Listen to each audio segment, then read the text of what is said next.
In the previous class, we did neutralization reaction, strength of acids and bases. Let us start with salts. Our last topic from the chapter, salts. What are salts? So salts are basically formed by combining acids and bases. You can add different types of acids and bases to form salt. It's not necessary that you add strong acid with strong base only. You can add strong acid with weak base, weak acid with strong base, and different combination of salts will be formed. There is a reaction written over here, acid plus base forming salt and water. This is neutralization reaction, and one of the product of the neutralization reaction is the salt. Okay. An example is given over here. You have taken HCl, aqueous, that means HCl you have added it into water. Then you have taken KOH as a base, which is a strong base. Again, it has been dissolved in water, aqueous medium. They form H2O, H from acid, OH from the base, form H2O, which is in liquid state. And a salt is formed by combining K from the base, that is potassium from the base, and chloride from the acid. So the salt that is formed is potassium chloride. Okay. A short information is given about neutralization reaction. What type of reaction is a neutralization reaction? It's a double displacement reaction. You can say the ions are getting exchanged. Okay. Name the salt produced in this neutralization reaction. Potassium chloride is the salt present and produced in this particular neutralization reaction. So I want you to work out with different acids and different bases and form different types of salts. That we will see in our regular class. So we will discuss different types of acids and bases that can be combined to form different salts. Let us move on to the next topic, that is chemicals from common salt.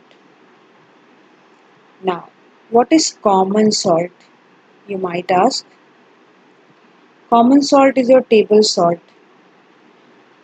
NaCl. And from NaCl you get different variety of salts. From NaCl you can prepare NaOH. From NaCl you can get NaHCO3. From NaCl you can also prepare sodium carbonate. These two are different things. So from NaCl you can get three different things, that is NaOH, NaHCO3, that is called baking soda, and Na2CO3 into 10H2O, that is called washing soda. Okay, few more salts we have to study. The one is bleaching powder and the other one is gypsum. So these are few salts which we are going to study under the heading their name, their chemical formula, method of preparation and use. So we are going to study all the salts under four heading: name, general and chemical both name, their formula, their method of preparation and their uses. So these four things which we are going to study about each and every salt you can see on this slide. Let us start with the first one that was written is NaOH. Now what is NaOH? NaOH is called sodium hydroxide. So I can write down the name of NaOH as sodium hydroxide. Okay. Let me just format this so that you can see. Sodium hydroxide. Now you can see. On the extreme right hand side top corner you can see pellets of sodium hydroxide. Sodium hydroxide look like this in reality. You can see pellets, tablet like structure, not tablet actually, pills. You can see round shape things are round shape medicines, we call them pills. So you can see round shape medicinal like substance over here. that is a pill. So pill shaped substance can be called pellet. Okay, so we see sodium hydroxide pellet over here. Okay, how can it be prepared? Sodium hydroxide. So it is prepared from electrolysis of brine solution. You can see electrolysis of brine solution written at the end of the page. I'll just change the color, highlight it so that you can see it clearly. So electrolysis of brine solution. What is brine solution now? Brine solution is nothing but aqueous sodium chloride. When you add sodium chloride, that is table salt, into water, that water is now called brine solution. As simple as that.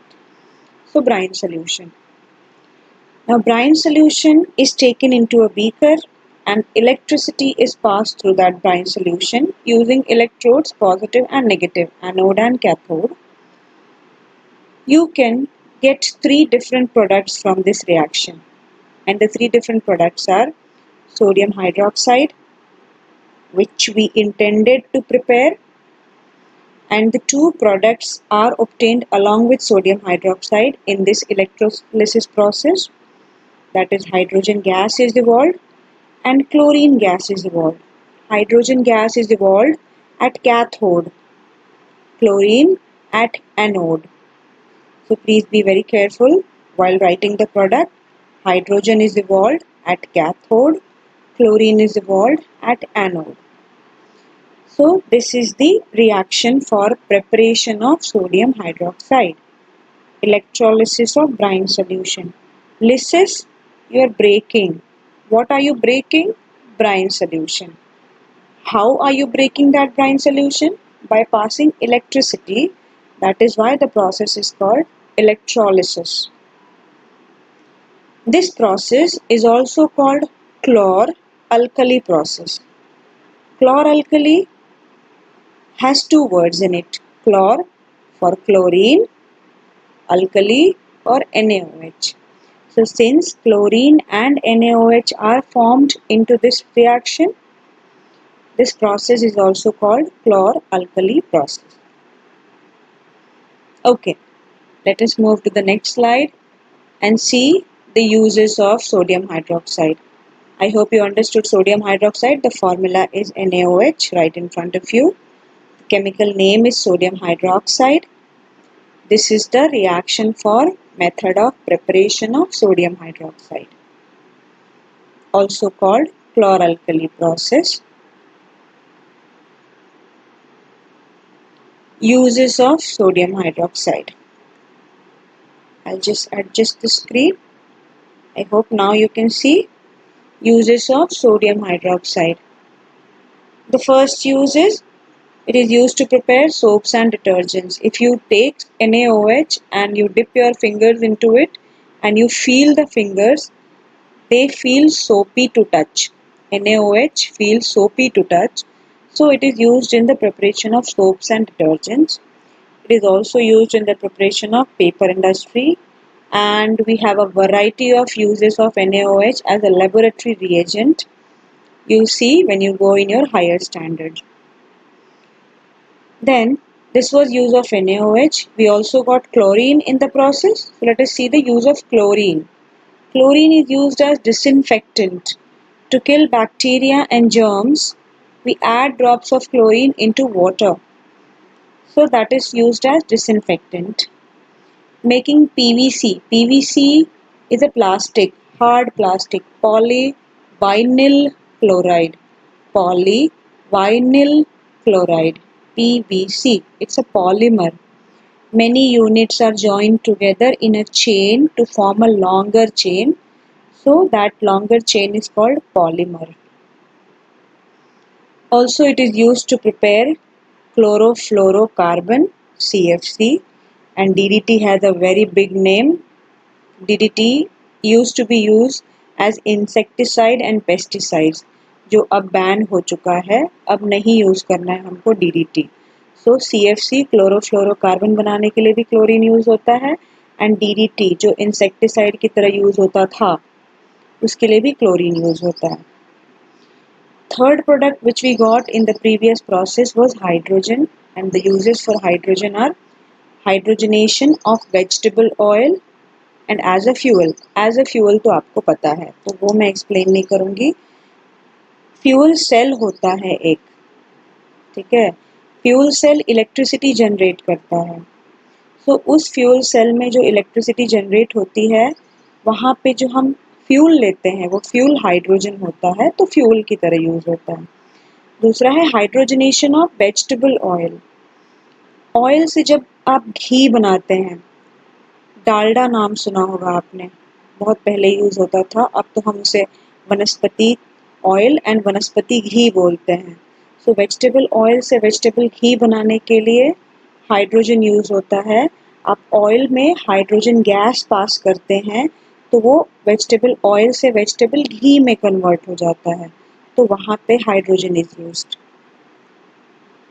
I hope you understood. We'll stop at this particular slide only. Rest of the compounds we will study in the next video.